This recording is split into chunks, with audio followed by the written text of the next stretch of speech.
Welcome back guys, PC Basic Tips, Blue Screen Collecting Error guys.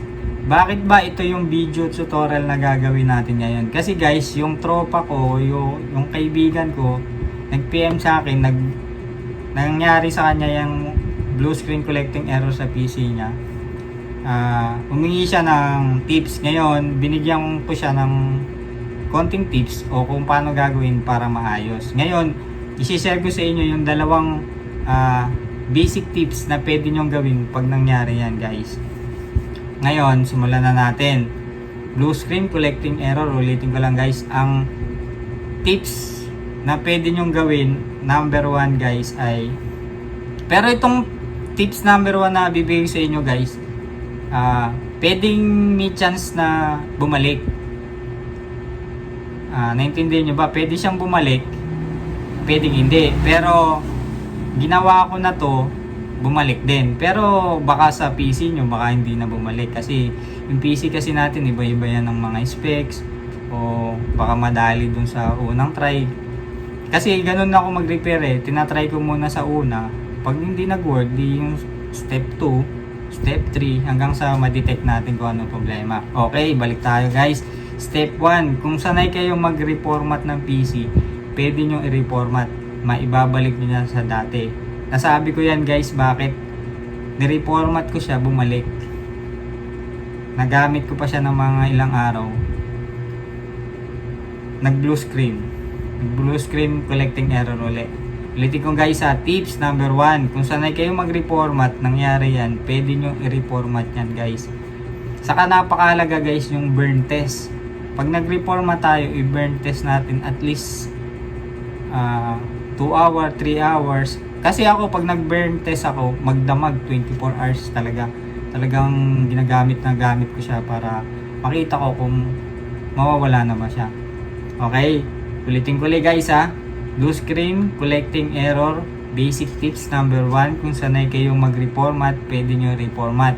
Pero may chance na bumalik din yung pagiging blue screen niya. Ngayon, bakit ko sinabing pwedeng mag-reformat? Kasi guys nga, di ba?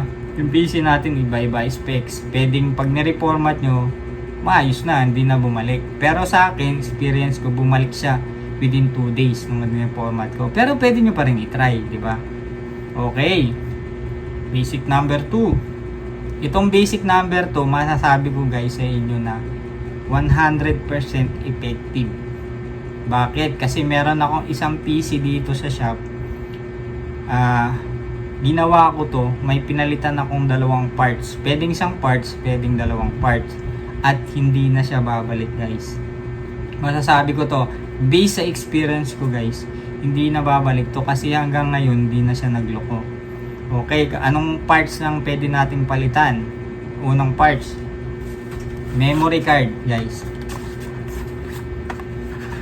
Memory card. Babalikan ko guys yung unang binigay ko sa inyong tips. Yung tips number 1, di ba? Sabi ko pwede mag-reformat. Ni-reformat ko siya guys.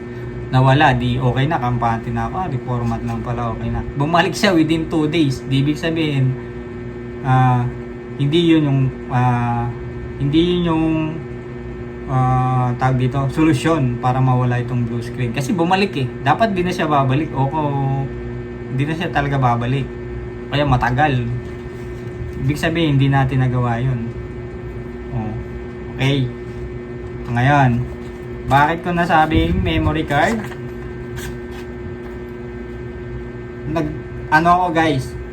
Nagpalit ako ng memory card.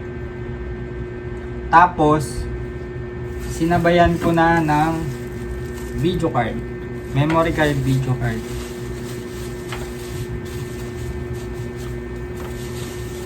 Ito guys,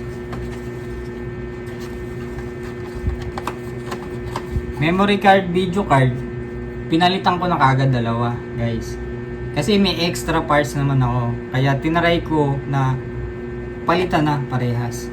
Pero itry nyo muna guys sa memory card. Naintindihan nyo ba ako guys? Pag blue screen collecting error, buksan lang natin yung background.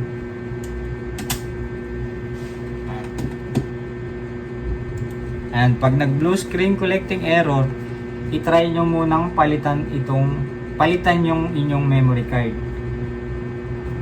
Okay, palitan natin. Tapos, pag okay na, i-burn test uli natin 24 hours. Kung ako, pero kung kayo nainip sa 24 hours, kahit mga 3 hours lang. Pero mas mas gusto ko 24 hours para sure. Ngayon, pag bumalik, di okay na. Bumalik uli. Nagpalit tayo ng memory card, bumalik uli. Magpalit na tayo ng GPU o kaya video card, guys. Palitan na rin natin. Kung may extra parts kayo o may mahiraman muna kayo, pwede nyo munang i-burn test bago kayo bumili. Okay, guys. Ito.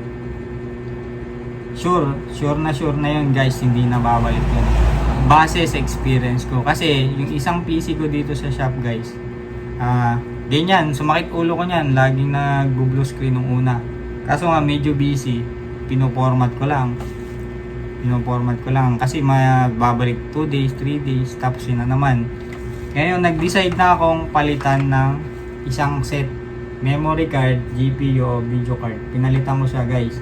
Hanggang ngayon, ilang buwan na, guys, hindi na bumalik. Kaya masasabi kong yung blue screen collecting error, pag nangyari, pwede nyong subukang palitan ng memory card o kaya video card. Mas maganda kung may extra parts kayo para di na kayo bumili. Try nyong palitan ng sabay na. Ito ay based sa experience ko at masasabi kong 100% na gumana. Kasi hanggang ngayon hindi pa nagluloko yung aking PC. Okay, guys, sa dalawang basic tips na yan, sana natulungan ko kayo. At magka-idea kayo. Pag nangyari yan, at least meron na kayong idea kung paano siya gagawin, o kaya pwede rin kayong magtanong. Pero kung may budget naman kayo, pwede nyo nang irekta sa mga tropa natin o mga kaibigan natin Protect dyan. At shoutout na rin pala sa tropa nating Protect na isa sa tumutulong sa atin. Napakabait. Nagbibigay siya ng mga tips, ng mga technique kung paano natin mapapadali yung pagre-repair. Kaya kung mapapansin nyo, guys, puro basic lang ginagawa natin. Pero nag-repair din ako ng mga medyo hindi basic. Pero ayoko kasi mahirap ipaliwanag. Kumbaga sa basic lang tayo gumagawa ng mga tutorial. Okay, guys, ang nagustuhan nyo to, mag-subscribe na kayo sa ating channel at napakaraming basic tips pa, basic tutorial na gagawin natin. Hanggat may nasisira sa aking shop, sa PC, sa printer, i-share natin sa inyo yan. Kaya huwag kayong alis, stay lang kayo sa ating channel. At pag-graduate ng dalawa kong ICT na anak, makakatulong din sila. Kung di man sa pagre-repair, sa mga tips, sa mga kung ano bang halaga ng parts na to, parts na yon, sila na bahala din yung mga bata. Okay? Maraming salamat, guys.